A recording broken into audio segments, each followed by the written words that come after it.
നമസ്കാരം പ്രിയപ്പെട്ടവരെ, നിങ്ങൾക്കെല്ലാവർക്കും ശുഭ സായാഹ്നം നേരുന്നു. ഇവിടെ പ്രസിഡന്റിനെ അഭിസംബോധന ചെയ്യാനും വിദേശകാര്യമന്ത്രിയെയും ഉപവിദേശകാര്യമന്ത്രിയെയും അവരുടെ സഹപ്രവർത്തകരെയും കാണാനും ദേശീയ അസംബ്ലി പ്രസിഡന്റ് എന്നെ വളരെ സൗഹാർദ്ദപരമായി സ്വീകരിച്ചതിൽ എനിക്ക് അതിയായ സന്തോഷമുണ്ട്. കൂടാതെ ഇന്നലെ വൈകുന്നേരം ഇവിടെ ഇന്ത്യൻ പ്രവാസികളുമായി വളരെ ക്രിയാത്മകമായ ഒരു കൂടിക്കാഴ്ച എനിക്ക് നടത്താനും സാധിച്ചു. പനാമയുടെ ദേശീയ മുദ്രാവാക്യം എന്നെ ഒരുപാട് ആകർഷിച്ചു.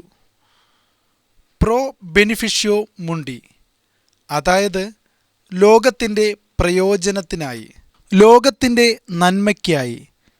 ഇങ്ങനെയാണ് പനാമയുടെ ദേശീയ മുദ്രാവാക്യത്തിൻ്റെ അർത്ഥമെന്ന് ഉപമന്ത്രി പറഞ്ഞപ്പോൾ ഞാൻ വളരെയധികം ആകൃഷ്ടനായി.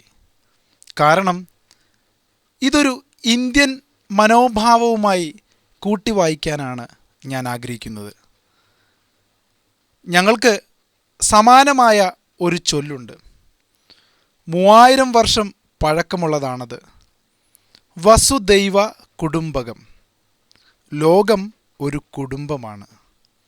എല്ലാവരുടെയും പ്രയോജനത്തിനായി ഞങ്ങൾ സമാനമായ മനസ്സോടെ പ്രവർത്തിക്കുന്നവരാണ്. ഇത് ഞങ്ങളുടെ നാഗരികതയുടെ യുക്തി കൂടിയാണ്. വളരെ കാലമായി അങ്ങനെ തന്നെയാണ്. അതുകൊണ്ടാണ് പനാമയുടെ ഈ ദേശീയ മുദ്രാവാക്യം അതിൻ്റെ അർത്ഥമറിഞ്ഞപ്പോൾ ഇത് ഇന്ത്യയുമായി ഒരുപാട് സാദൃശ്യമുള്ളതാണല്ലോ എന്ന് തോന്നിയത്.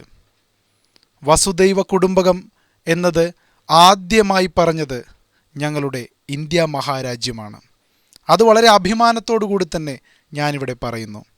മറ്റൊരു കാര്യത്തിൽ കൂടി ഞാൻ വളരെ ആകൃഷ്ടനായത് എന്താണെന്ന് വെച്ചാൽ, വിദേശകാര്യമന്ത്രി വിമാനം കയറാൻ ധൃതിപ്പെട്ടു പോകുന്നതിന് മുമ്പ് ഞങ്ങൾ സംസാരിച്ചപ്പോൾ കടുവയും ജാഗ്വാറും ഒരുമിച്ച് പോരാടണം എന്ന് പറയുകയുണ്ടായി.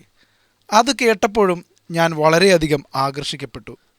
തീവ്രവാദ ഭീകരവാദങ്ങൾക്കെതിരെ സീറോ ടോളറൻസ്, അതായത് സഹിഷ്ണുത ഒട്ടും കാണിക്കില്ല എന്ന ഇന്ത്യയുടെ നിലപാടിനോട് നിങ്ങൾ കാണിച്ച സഹാനുഭൂതിയിലും പിന്തുണയിലും ഞങ്ങൾ നിങ്ങളോട് നന്ദിയുള്ളവരാണ്.